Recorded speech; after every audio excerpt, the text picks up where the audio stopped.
തദ്ദേശ തെരഞ്ഞെടുപ്പിന്റെ ഫലം അറിയാൻ ഇനി ഒരു ദിവസത്തെ കാത്തിരിപ്പ് മാത്രം. ഒരു ദിവസം എന്ന് പറഞ്ഞാൽ ഇന്നിപ്പോൾ രാവിലെയായി, ഈ ദിവസം കഴിയുന്നു, രാത്രിയാവുന്നു, നാളെ നേരം വെളുക്കുമ്പോഴത്തേക്ക് അതിന്റെ പരിപാടികൾ തുടങ്ങാൻ പോവാം. നാളെ ഇവിടെ മേളമായിരിക്കും.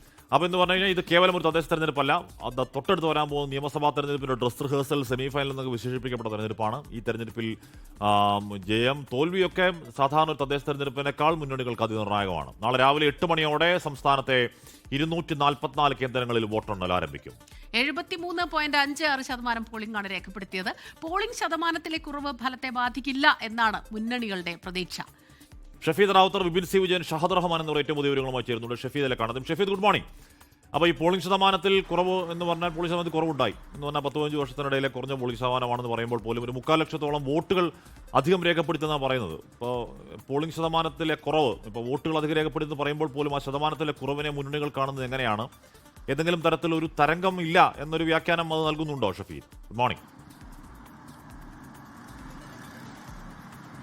Hashmi Smitha, very good morning. നിയമസഭാ തെരഞ്ഞെടുപ്പിന്റെ സെമി ഫൈനലിൽ ആര് കളം പിടിക്കുമെന്ന് അറിയാനാണ് മണിക്കൂറുകൾ മാത്രം ഇനി ബാക്കിയുള്ളത്. നമുക്കറിയാം, 3 മുന്നണികൾക്കും സമാനമായ തുല്യമായിട്ടുള്ള പ്രതീക്ഷ ഈ വിഷയത്തിലുണ്ട്. അതിൽ ഏറ്റവും പ്രധാനം ആധിപത്യം തുടരാനാകുമെന്നാണ് LDFന്റെ പ്രതീക്ഷ. തിരിച്ചുവരവിന് കളമൊരുങ്ങുകയാണ് UDF കരുതുന്നത്. കരുത്തു കാണിക്കാനാകുമെന്ന് BJPയും വിലയിരുത്തലുണ്ട്. അത് പോളിംഗ് ശതമാനത്തിന്റെ കാര്യത്തിൽ അവരുടെ വിലയിരുത്തലുകളൊക്കെ കഴിഞ്ഞിട്ടുണ്ട് അവസാനത്തെ മണിക്കൂറുകളിൽ. അതിനുശേഷം അവർ വെച്ചു പുലർത്തുന്ന പ്രതീക്ഷകളുടെ മണിക്കൂറുകളാണ് ഇതെന്നുള്ളതാണ് ഏറ്റവും പ്രധാനപ്പെട്ട കാര്യം. സംസ്ഥാനത്തെ 941 പഞ്ചായത്ത്, 152 ബ്ലോക്ക് പഞ്ചായത്ത്, 14 ജില്ലാ പഞ്ചായത്ത്, 86 മുനിസിപ്പാലിറ്റികൾ, 6 കോർപ്പറേഷനുകൾ എന്നിവിടങ്ങളിലേക്കാണ് നടന്ന തെരഞ്ഞെടുപ്പിന്റെ വോട്ടെണ്ണലാണ് നാളെ രാവിലെ 8 മണിക്ക് ആരംഭിക്കുക. വോട്ടെണ്ണലിനായി സംസ്ഥാനത്താകെ 244 കേന്ദ്രങ്ങളാണ് സജ്ജമാക്കിയിട്ടുള്ളത്. ബ്ലോക്ക് തരത്തിലുള്ള കേന്ദ്രങ്ങളിൽ ത്രിതല പഞ്ചായത്തുകളുടെയും മുനിസിപ്പാലിറ്റി കോർപ്പറേഷൻ തലങ്ങളിൽ അതത് സ്ഥാപനങ്ങളുടെയും വോട്ടെണ്ണും. ആദ്യം പോസ്റ്റൽ ബാലറ്റുകളാണ് എണ്ണുക. തുടർന്ന് വോട്ടിംഗ് മെഷീനുകളിലെ വോട്ടുകൾ എണ്ണും. ആദ്യം ഗ്രാമപഞ്ചായത്തുകളിലെയും നഗരസഭകളുടെയും ഫലമായിരിക്കും വരിക. ജില്ലാ പഞ്ചായത്തുകളിലേതടക്കം ഉച്ചയ്ക്ക് 2 മണിയോടെ പൂർണ്ണ ഫലം അറിയാനാകും എന്നുള്ളതാണ് തെരഞ്ഞെടുപ്പ് കമ്മീഷൻ അറിയിച്ചിട്ടുള്ളത്. നമുക്കറിയാം, വിവാദ വിഷയങ്ങൾ അതായിരുന്നു ഈ തെരഞ്ഞെടുപ്പ് കാലത്ത് ഏറ്റവും പ്രധാനമായും ചർച്ചയായത്. 2 ഘട്ടങ്ങളിലായി നടന്ന വോട്ടെണ്ണലിൽ 74%-ഓളമാണ് പോളിംഗ്. 2.10 കോടിയോളം പേർ വോട്ട് രേഖപ്പെടുത്തി എന്നുള്ളതാണ് പറയുന്നത്. അന്തിമ പോളിംഗ് ശതമാനം അത് ഇന്ന് രാവിലെ 10 മണിയോടുകൂടി തെരഞ്ഞെടുപ്പ് കമ്മീഷൻ അവരുടെ വെബ്സൈറ്റിലും അവരുടെ വാട്സ്ആപ്പ് ഗ്രൂപ്പുകളിലടക്കം ഔദ്യോഗികമായി അറിയിക്കും എന്നുള്ളതാണ് അറിയിച്ചിട്ടുള്ളത്. നേരത്തെ ഞാൻ സൂചിപ്പിച്ചതുപോലെ തന്നെ ശബരിമല സ്വർണ്ണക്കൊള്ളയടക്കം വിവാദ വിഷയങ്ങൾ ചർച്ചയായ തെരഞ്ഞെടുപ്പാണ്. ഏറ്റവും അവസാനത്തെ മണിക്കൂറുകളിലും രാഹുൽ മാങ്കുട്ടത്തിലടക്കമുള്ള രാഷ്ട്രീയ വിഷയങ്ങൾ അത് സജീവ ചർച്ചയായിരുന്നു. അതുകൊണ്ട് തന്നെ ആര് വാരും ആര് വീഴുമെന്നറിയാൻ സ്വാഭാവികമായും ഒരു ആകാംക്ഷയുണ്ട്. മാത്രവുമല്ല, ഇനി ഈ വിഷയത്തിൽ ഈ തദ്ദേശ തെരഞ്ഞെടുപ്പിലെ വോട്ടെണ്ണൽ ആര് പിടിക്കുമെന്ന് സ്വാഭാവികമായും അറിഞ്ഞാൽ നിയമസഭാ തെരഞ്ഞെടുപ്പിന്റെ മുന്നൊരുക്കങ്ങളിലേക്കുള്ള ഒരു തയ്യാറെടുപ്പ് കൂടിയാകും. അങ്ങനെ കൂടി ഒരു വലിയ പ്രത്യേകത ഇതുമായി ബന്ധപ്പെട്ടിട്ട് തെക്കൻ കേരളത്തെ സംബന്ധിച്ചിടത്തോളം തിരുവനന്തപുരം നഗരസഭയും കൊല്ലം നഗരസഭയുമാണ് പ്രധാന ശ്രദ്ധാകേന്ദ്രങ്ങൾ. പ്രത്യേകിച്ച് തിരുവനന്തപുരം നഗരസഭ BJPക്ക് വലിയ മുന്നേറ്റമുള്ള തിരുവനന്തപുരം നഗരസഭ ആര് പിടിക്കും എന്നുള്ളത് ശ്രദ്ധേയമാണ്. മാത്രമല്ല, തിരുവനന്തപുരത്തെ തന്നെ പല സ്ഥലങ്ങളിലെയും തദ്ദേശ സ്ഥാപനങ്ങളിൽ ഇഞ്ചോടിഞ്ച് പോരാട്ടം നടന്നൊക്കെ നമ്മൾ കണ്ടതാണ്. അങ്ങനെ വലിയ തരത്തിലുള്ള പ്രത്യേകതയുണ്ട്. ഏതായാലും മുന്നണികൾക്ക് നെഞ്ചിടിപ്പാണ്. മണിക്കൂറുകൾ മാത്രമാണ് ഇനി ബാക്കി. ഹഷ്മി സ്മിത. ഷഫീദ് റാവുത്തറാണ് വിവരങ്ങൾ നൽകിയത് തിരുവനന്തപുരത്ത് നിന്ന്. അതൊരു പൊതുചിത്രമാണ്. കൊച്ചിയിൽ നിന്ന് വിപിൻ സി വിജയൻ ചേരുന്നുണ്ട്. Vipin, good morning again. നമ്മൾ എറണാകുളത്ത് കണ്ടത് അത്യാവശ്യം തരക്കേടില്ലാത്തൊരു പോളിംഗ് ശതമാനം. അത് എറണാകുളത്ത് ഉച്ചനേരത്തൊക്കെ തന്നെ വലിയ രീതിയിലുള്ള പോളിംഗ് പല ബൂത്തുകളിലും കണ്ടു. ഗ്രാമപ്രദേശങ്ങളിൽ ചിലയിടത്തൊക്കെ വളരെ കുറഞ്ഞ ഒരു തിരക്കില്ലാത്ത അവസ്ഥകളൊക്കെ കണ്ടെങ്കിൽ പോലും വലിയ രീതിയിൽ വോട്ട് രേഖപ്പെടുത്തിയിട്ടുണ്ട് ഇപ്പോൾ എറണാകുളത്ത് എന്നാണ് നമ്മൾ മനസ്സിലാക്കുന്നത്. കോർപ്പറേഷനിൽ ഏറ്റവും പ്രധാനമാകുന്ന ഒരു തെരഞ്ഞെടുപ്പാണ്. ഏത് രീതിയിലാണ് ഈ ചർച്ചകൾ പോകുന്നത്? ഈ കഴിഞ്ഞ ദിവസങ്ങളിലൊക്കെ നമ്മൾ വിദഗ്ധരുടെയൊക്കെ അഭിപ്രായങ്ങൾ എടുത്തു കാണുമല്ലോ.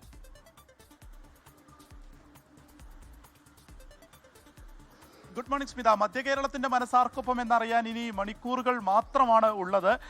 ഈ ഏറ്റവും പ്രധാനമായും കൊച്ചി കോർപ്പറേഷൻ, അതുപോലെ തന്നെ തൃശ്ശൂർ കോർപ്പറേഷൻ, ഇത് ആർക്ക് എന്നുള്ളത് വലിയ രീതിയിലുള്ള ചർച്ച ഇതിനോടകം തന്നെ 3 മുന്നണികളിലും ഒരുപോലെ തന്നെ നടക്കുന്നുണ്ട്. കാരണം കൊച്ചി കോർപ്പറേഷനിലും ഇപ്രാവശ്യം, അതായത് കോർപ്പറേഷൻ പരിധിയിൽ 62% പോളിംഗ് രേഖപ്പെടുത്തിയത്. കഴിഞ്ഞ തവണയും ഇത് തന്നെയായിരുന്നു. അതായത് പഞ്ചായത്തിലും മുനിസിപ്പാലിറ്റിയിലുമായി ആകെ ഒരു 75% മുകളിലേക്ക് പോകുമ്പോഴാണ് കോർപ്പറേഷനിൽ ഈ ഗണ്യമായ കുറവ് വരുന്നത്.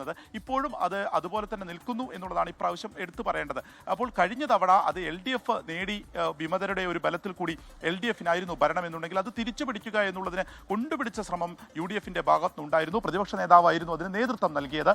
LDFിലേക്ക് വരുമ്പോൾ മന്ത്രി P രാജീവ് നേതൃത്വം നൽകുന്നു. ഇങ്ങനെ സജീവമായൊരു പോരാട്ടം കോർപ്പറേഷനെ സംബന്ധിച്ച് നടന്നിട്ടുണ്ട്. പക്ഷേ UDFനെ സംബന്ധിച്ച് അവർക്ക് ഉണ്ടായിരുന്ന ഒരു കോൺഫിഡൻസ് പോകുന്നത് ഒരു 5 വിമതരെങ്കിലും ഒരു വിജയ പ്രതീക്ഷയിൽ സജീവമായി തന്നെ കോർപ്പറേഷൻ കോർപ്പറേഷനിൽ രംഗത്തുണ്ട് എന്നുള്ളത് കൊണ്ട് തന്നെയാണ്. അപ്പോൾ ഒരു UDFന്റെ പൊതുവായിട്ട് UDFിനൊപ്പം നിൽക്കുന്ന ഒരു ജില്ല എന്നുമാണ് നമ്മൾ എറണാകുളത്തെ പലപ്പോഴും പറയാറുള്ളത്. ഒരു പക്ഷേ ഈ ഒരു സമീപത്ത് ഒരു തെരഞ്ഞെടുപ്പ് നടന്നതിൽ ജില്ലാ പഞ്ചായത്ത് ഇപ്പോഴും കൈപ്പിടിയിലുള്ളത് ഈ കൊച്ചിയിൽ മാത്രമായിരിക്കാം. ഈ ഒരു സമാനമായിട്ടുള്ളൊരു സാഹചര്യമാണ് കൊച്ചിയെ സംബന്ധിച്ച് നിൽക്കുന്നത്. തൃശ്ശൂരിലേക്ക് വരുമ്പോൾ ഒരൊറ്റ വിമതന്റെ ബലത്തിലായിരുന്നു അവിടെ LDF ഭരണം കൈയാളിയത്. ഇപ്രാവശ്യം അവിടുത്തെ കോർപ്പറേഷൻ എന്തായിരിക്കും എന്നുള്ളത് വളരെ ഇതിനോടകം തന്നെ ചർച്ചയായിട്ടുണ്ട്. ഇപ്പോൾ നമ്മൾ ആലപ്പുഴയിലേക്ക് വരികയാണെങ്കിൽ അത് LDFിനൊപ്പം നിൽക്കുന്നു എന്ന് നമ്മൾ പറയുമ്പോഴും ആ ഒരു മുൻതൂക്കം അത് നഷ്ടപ്പെടുത്തുക എന്നുള്ളതായിരുന്നു UDF ലക്ഷ്യമിട്ടത്. അവിടെ രാമങ്കരിയിലൊക്കെ CPIയും രണ്ടായിട്ടാണ് മത്സരിച്ചത്. അപ്പോൾ ഇതിൻ്റെയൊക്കെ ബലങ്ങൾ വന്നു കഴിഞ്ഞാൽ അത് വരും ദിവസങ്ങളിലും വലിയ രീതിയിലുള്ള തുടർച്ചർച്ചകൾക്ക് ഇടയാക്കും. ഒപ്പം തന്നെ രാഷ്ട്രീയ കേരളം തന്നെ ഉറ്റുനോക്കുന്ന ഒരു മത്സരം ആലപ്പുഴയിൽ ഈ രീതിയിൽ നടക്കുന്നു എന്നുള്ളതും തീർച്ചയാണ്. കോട്ടയത്തേക്ക് വരികയാണെങ്കിൽ അവിടെ കേരള കോൺഗ്രസ്സുകാർ തമ്മിലുള്ള മത്സരം സജീവമായി നടക്കുന്നു. അതിൽ പാലയിൽ വരുമ്പോൾ ബിനു പുളിക്കക്കണ്ടം LDFന്റെ സ്വതന്ത്രനായി മത്സരിച്ച ബിനു പുളിക്കക്കണ്ടം ഇപ്രാവശ്യം സർവ്വസ്വതന്ത്രനായിട്ട് തന്നെ മത്സര രംഗത്തുണ്ട്. ഒപ്പം തന്നെ കുടുംബം തന്നെ മത്സര രംഗത്തുണ്ട്. അപ്പോൾ ചെറിയ പോയിന്റുകൾക്ക് ചെറിയ വോട്ടുകൾക്ക് പലപ്പോഴും ഒരു ഭരണമൊക്കെ നഷ്ടപ്പെടുന്നത് നമ്മൾ കണ്ടിട്ടുണ്ട്. ഇപ്രാവശ്യവും ആ ഒരു സാധ്യത മധ്യ കേരളത്തിലുണ്ട്. എടുത്തു പറയേണ്ടത് ഈ വിമത പ്രശ്നം പരിഹരിക്കാൻ ഒരു പരിധിക്കപ്പുറം സാധിച്ചിട്ടില്ല മധ്യ കേരളത്തിൽ എന്നുള്ളതാണ്. അത് മൂന്ന് മുന്നണികളെയും ഒരുപോലെ വലയ്ക്കുന്ന ഒരു കാര്യം തന്നെയാണ്.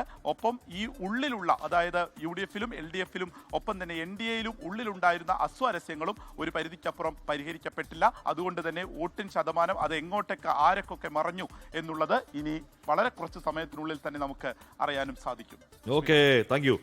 ഷാഹദ് റഹ്മാൻ കുറിച്ചിരുന്നു. 2015 77.76%, 2020 75.95%, 2025 ഇതുവരെ 73.69 ആയിട്ടേ ഉള്ളൂ. അപ്പോൾ അതിനൊരു ഫൈനൽ കണക്ക് കൂടി ചിലപ്പോൾ ഇന്നിപ്പോൾ കുറച്ചുകൂടെ ഒക്കെ വരുമായിരിക്കും. എന്നാൽ പോലും ഒരു പക്ഷേ കഴിഞ്ഞ തവണ തന്നെ മുകളിൽ പോവില്ല. കഴിഞ്ഞ തവണ കോവിഡ് സമയമൊക്കെ ആയിരുന്നു, അത് അന്ന് തന്നെ കുറവെന്നാണ് പറഞ്ഞിട്ടുള്ളത്. അപ്പോൾ അതിനേക്കാൾ കുറയാന്ന് പറഞ്ഞാൽ എന്താണെന്ന് അറിഞ്ഞുള്ളൂ. പക്ഷേ 10,75,000 വോട്ട് അധികമായി ചെയ്യപ്പെട്ടുകൊണ്ട് നമ്മുടെ ഈ ദിനേശ് ഹരിപ്പാട് പറയുന്ന ഒരു കാര്യം പ്രധാനമാണെന്ന് തോന്നുന്നു. നമ്മളിപ്പം വോട്ടേഴ്സിന് ഈ പ്രക്രിയയിലുള്ള വിശ്വാസം നഷ്ടപ്പെട്ടിരിക്കുന്നു എന്നുള്ള രീതിയിലാണ് പറയുന്നത്. അത് പ്രക്രിയക്കല്ല പറയുന്നത്. ചില സ്ഥാനാർത്ഥികൾ അവർക്ക് വോട്ട് ചെയ്ത് കഴിഞ്ഞാൽ ജയിപ്പിച്ചു കഴിഞ്ഞാൽ ഒരു പോക്കങ്ങ് പോവും, തിരിഞ്ഞു നോക്കില്ല. അപ്പൊ അതുകൊണ്ട് പലർക്കും വോട്ട് ചെയ്യാൻ മടിയുണ്ടെന്ന് ഇദ്ദേഹം പറയുന്നു. അദ്ദേഹത്തിന്റെ മാത്രം അഭിപ്രായമാണ്. നിങ്ങൾക്ക് എന്താണ് അഭിപ്രായം എന്ന് നിങ്ങൾ പറയണേ. നമ്മുടെ കമന്റ് ബോക്സിൽ ഇതിനെക്കുറിച്ച് വളരെ ഗൗരവമേറിയ ചർച്ചകൾ ആവശ്യമാണെന്ന് തോന്നാറുണ്ട്. പലപ്പോഴും കോഴിക്കോട് നിന്ന് ഷാഹദ് ചേരുന്നുണ്ട്. ഓക്കെ, ഷാഹദ്, വടക്കൻ കേരളത്തിൽ സത്യം പറഞ്ഞാൽ തെക്കൻ കേരളത്തിനെ അപേക്ഷിച്ച് പോളിംഗ് ശതമാനം കൂടുതലായിരുന്നു. അത് കഴിഞ്ഞ തവണ അങ്ങനെ തന്നെയായിരുന്നു. കഴിഞ്ഞ തവണ മലപ്പുറം തന്നെയായിരുന്നു കൂടുതൽ. ഇക്കുറി മലപ്പുറം തന്നെയാണ്. എന്ന് പറഞ്ഞാൽ കഴിഞ്ഞ തവണത്തെ ഏതാണ് അതേ പാറ്റേൺ ഇക്കുറി തെക്കൻ വടക്കൻ വ്യത്യാസമില്ലാതെ പോളിംഗ് ശതമാനം രേഖപ്പെടുത്തപ്പെട്ടു.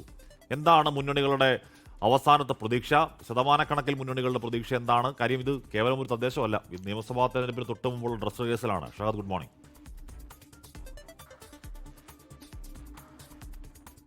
Very good morning Hashmi and Smitha.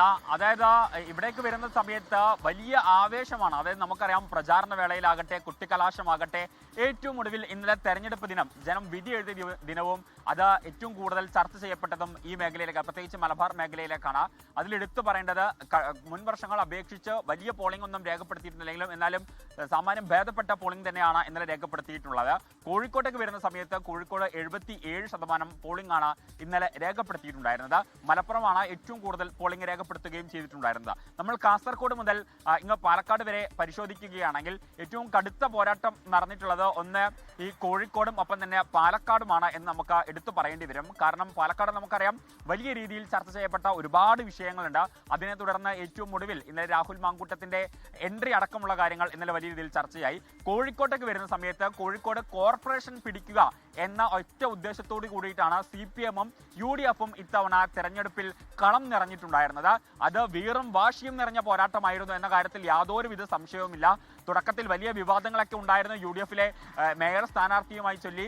പിന്നീട് അതൊക്കെ തന്നെ മാറി. പിന്നീട് മറ്റു പല വിഷയങ്ങളിലേക്കും ഈ തെരഞ്ഞെടുപ്പ് ഘട്ടം അല്ലെങ്കിൽ തെരഞ്ഞെടുപ്പിലെ ആരോപണ പ്രത്യാരോപണങ്ങളൊക്കെ കടന്നിട്ടുണ്ടായിരുന്നു. പക്ഷേ എന്തൊക്കെ പറഞ്ഞാലും ഇത്തവണ കടുത്ത മത്സരമാണ് കോഴിക്കോട് കോർപ്പറേഷനിൽ ഉണ്ടായിരുന്നത്. അതിൽ ഏറ്റവും പ്രധാനപ്പെട്ട കാര്യം ഇത്തവണ BJP എത്ര വോട്ടുകൾ പിടിക്കും എന്നുള്ളതാണ്. വളരെ നിർണായകമാണ് BJPയുടെ വോട്ടുകൾ. കാരണം കഴിഞ്ഞ തവണ 22 ഇടങ്ങളിൽ BJP 2ാം സ്ഥാനത്തുണ്ടായിരുന്നു. ആ BJP ഇത്തവണ എത്ര വോട്ട് പിടിക്കുന്നു അതിനെ അടിസ്ഥാനപ്പെടുത്തിയിരിക്കും UDFിനെ സംബന്ധിച്ചിടത്തോളം CPMനെ സംബന്ധിച്ചിടത്തോളം അവരുടെ വോട്ടുകൾ എത്രയാണ് അല്ലെങ്കിൽ അവരുടെ വിജയം എത്രത്തോളമാണ് എന്ന കാര്യത്തിൽ ഒരു അന്തിമ തീരുമാനം കൈക്കൊള്ളാൻ സാധിക്കുക. ഇവിടുന്ന് നേരെ നമ്മൾ മലപ്പുറത്തേക്ക് പോകുമ്പോൾ സ്വാഭാവികമായിട്ട് നമുക്ക് എല്ലാവർക്കും അറിയാം മലപ്പുറം അതായത് UDF-ന് വലിയ രീതിയിൽ ആധിപത്യമുള്ള മണ്ണാണ്. ആ ഇടങ്ങളിലും ഇത്തവണ ഇടതുപക്ഷം അവരുടെ പരമാവധി ശ്രമത്തിലൂടെ പരമാവധി വോട്ടുറപ്പിക്കാനുള്ള ശ്രമം അവർ നടത്തിയിട്ടുണ്ട്. എങ്കിൽ പോലും അവിടെയുള്ള പ്രാദേശിക പ്രശ്നങ്ങൾ അത് വലിയ രീതിയിൽ ചർച്ച ചെയ്യപ്പെട്ട ഇടമാണ്. പ്രത്യേകിച്ച് ഈ വെൽഫെയർ പാർട്ടിയുമായിട്ടുള്ള UDF-ന്റെ നീക്കുപോക്കുകളൊക്കെ വലിയ രീതിയിൽ ചർച്ച ചെയ്യപ്പെട്ടിട്ടുണ്ട്. അത് ഏത് രീതിയിലായിരിക്കും വോട്ടിന് പ്രതിഫലിച്ചിട്ടുണ്ടാവുക എന്നുള്ളതാണ് നമ്മൾ ഏവരും ഉറ്റുനോക്കുന്നത്. മറ്റൊന്ന് കണ്ണൂരാണ്. കണ്ണൂരിനെ സംബന്ധിച്ചിടത്തോളം ഇത്തവണ ഇടതുപക്ഷത്തിന് ഏറ്റവും കൂടുതൽ ആശ്വാസം എന്ന് പറയുന്നത് അതായത് എതിരില്ലാതെ തന്നെ ഈ തെരഞ്ഞെടുപ്പിന് മുൻപ് നിരവധി സ്ഥാനാർത്ഥികൾ വിജയിക്കുകയും അതായത് UDF-നെ അവിടെ സംബന്ധിച്ച് വലിയ രീതിയിലുള്ള പരാജയം ആദ്യഘട്ടത്തിൽ തന്നെ ഏറ്റുവാങ്ങുകയും ചെയ്യേണ്ട സാഹചര്യം ഉണ്ടായി.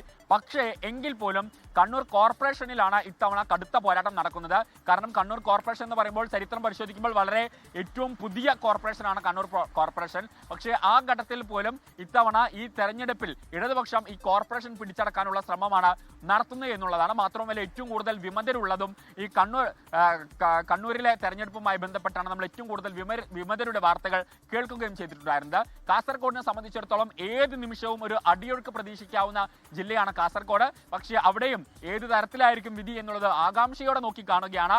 എന്തായാലും ഇനി കുറച്ച് മണിക്കൂറുകളാണ്. അതായത് ഇന്നത്തെ ഈ രാത്രി അസ്തമിക്കുന്നത് കൂടി നാളെ ഈ ഒരു സമയത്ത് നമ്മൾ ആദ്യ ഫല സൂചനകളായിരിക്കും ആദ്യം തന്നെ പ്രേക്ഷകരിലേക്ക് എത്തിക്കുക. സ്മിത ഷാഹദ് റഹ്മാനാണ് വാർത്തയുടെ വിവരങ്ങൾ നൽകിയെന്ന് പറഞ്ഞാൽ നാളെ ചന്ദൻ ചെറിയിൽ പറയുന്നു നാളെ ഓവറാക്കി ചളവാക്കരുത്. ചന്ദൻ ചെറിയ പറഞ്ഞു നാളെ ഐഫോൺ ഉണ്ടോ എന്ന് വേറെ ഹാഷ്മി അതെന്നോടാണ് എന്നെയാണ് എന്നെ മാത്രമാണ്. നാളെ നമ്മൾ ഗംഭീരമാക്കും. എല്ലാ തവണ ഗംഭീരമാക്കാൻ കാര്യമില്ല. ഐഫോൺ മാത്രമല്ല വേറെ സർപ്രൈസും സസ്പെൻസും മാത്രമല്ല ഒരുപാട് പ്രേക്ഷകർ പറയാറുണ്ട് മുൻപൊക്കെ ഈ ഇങ്ങനെയുള്ള ദിവസങ്ങളിൽ അധികം നേരം ടിവിയുടെ മുന്നിൽ ഇരിക്കാറുണ്ടായിരുന്നില്ല. പക്ഷെ നമ്മളിത് തുടങ്ങിയതിന് ശേഷം അതൊരു ഉത്സവമാക്കി മാറ്റുകയാണ്. നമ്മൾ ഡെസ്കിൽ തന്നെ എന്ത് ആഘോഷമാണെന്നറിയോ. നമ്മൾക്ക് ചിലർക്ക് ആ സമയത്ത് ഡ്യൂട്ടി ഉണ്ടാവില്ല രാവിലെ, എങ്കിൽ പോലും ഈ ഓളം അത് ആസ്വദിക്കാൻ വേണ്ടി മാത്രമായിട്ട് ഞാനൊക്കെ അങ്ങനെ കേട്ടോ ഹാഷ്മി. ഇങ്ങനെ ചിയർ ഗേൾസ് എന്താണ് ജനാധിപത്യത്തിന്റെ എന്ന് പറഞ്ഞാൽ നമുക്ക് എല്ലാ തെരഞ്ഞെടുപ്പും അത് ചെറുതാവട്ടെ വലുതാവട്ടെ നമുക്ക് എല്ലാ തെരഞ്ഞെടുപ്പും നമുക്കൊരു ആഘോഷമാണ്. അത് ജനാധിപത്യത്തിന്റെ ആഘോഷമാണ്. അത് നമ്മൾ ശരിക്കും നമ്മൾ എന്താണ് അനുഭവിച്ച് ആസ്വദിക്കുന്ന ഒരു ജോലിയാണ് ഈ പറഞ്ഞ ഇലക്ഷൻ റിസൾട്ട് പ്രേക്ഷകരെ അറിയിക്കുക എന്ന് പറയുന്ന സാധനം. കാണാൻ പോകുന്ന പൂരം പറഞ്ഞറിയിക്കുന്നില്ല. ഓവറായാലും ക്ഷമിക്കണം, അത്രേ ഉള്ളൂ. ലോകത്തെവിടെയായാലും ഏത് സമയത്തും 24 വാർത്തകളും ഓഗ്മെന്റഡ് റിയാലിറ്റി പാക്കേജുകളും എക്സ്പ്ലെയിനറുകളും വിശദമായി കാണാൻ ഞങ്ങളുടെ യൂട്യൂബ് ചാനൽ നിങ്ങൾക്ക് സബ്സ്ക്രൈബ് ചെയ്യാം.